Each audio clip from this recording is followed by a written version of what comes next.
Scott. Senator Kaine. Thank you, Mr. Chair. Mr. Hurst, I want you to just confirm something for me about the president's submitted budget.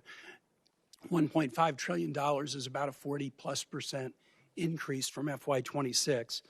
Am I right that not a penny of that is to go to a pay raise for the 800,000 civilians who work for the Department of Defense? We have 4.2% of a civilian salary set aside for bonuses to make sure we can recognize high performers in the civilian workforce. But you have guaranteed pay raises for the active duty and the Guard and Reserve component, but no guaranteed raises for There are civilians. guaranteed raises for the military, but in the last year, this department's given out more civilian bonuses. Well, if we're going to increase the defense budget by that much, I would hope the committee would take a look at this. Chairman Kaine, man, I like the sound of that, Chairman Kaine. General Caine, I want to ask you a question about Southern Spear. It's an operational question. I know from your background that you carefully act to keep military actions within the rules of war. What legal justification could there possibly be that would allow the U.S. military to strike boats in international waters and kill the occupants of those boats without a showing of evidence that there's narcotics on those boats? Well, sir, as you know, our job is to show the range of options, the associated risks, and then take those execution orders, transmit them down to the COCOMs on legally appropriate and legally backstopped actions. Could you give me a legal justification?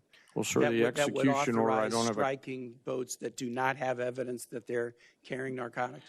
I apologize, I didn't mean to interrupt you. I don't have a copy of the order issued to Southcom with me today. It's classified in its own right, which clearly articulates, based on a variety of criteria, what constitutes a valid military and legally valid target in that theater. And I just want to say I know and trust that our commanders at Echelon are rigorously following that legal opinion and those legal boundaries upon which we've been issued those orders. And General Caine, I would encourage, again, my colleagues, I am at a disadvantage. I've seen the legal opinion, but I can't talk about it because it's classified.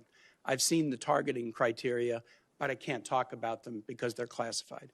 I've seen the secret list of DTOs against whom we have declared war that even they haven't been informed of, but I can't talk about it because it's classified.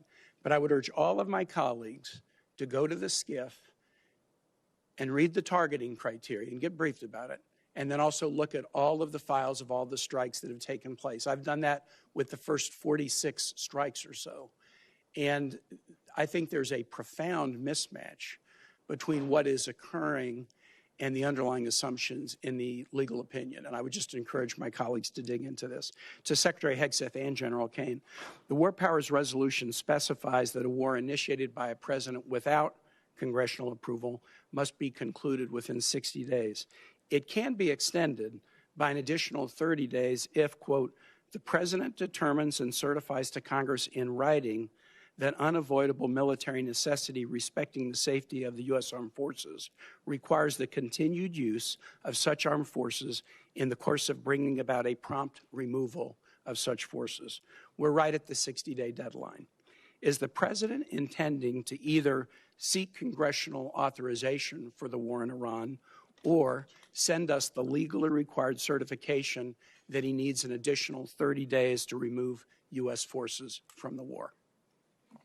Just briefly on the previous question, we do know that these are designated terrorist organizations, so we treat them like the Al-Qaeda of our hemisphere, just as a note. But that was not the question I asked. I know there's more to that question. I just think it's important for the public to understand that. There's no willy-nilly targeting of drug boats. We know exactly who these people are affiliated with. I was asking about what's on the boats. On Iran, ultimately, I would defer to the White House and White House counsel on that. However, we are in a ceasefire right now, which our understanding means the 60-day clock pauses or stops in a ceasefire.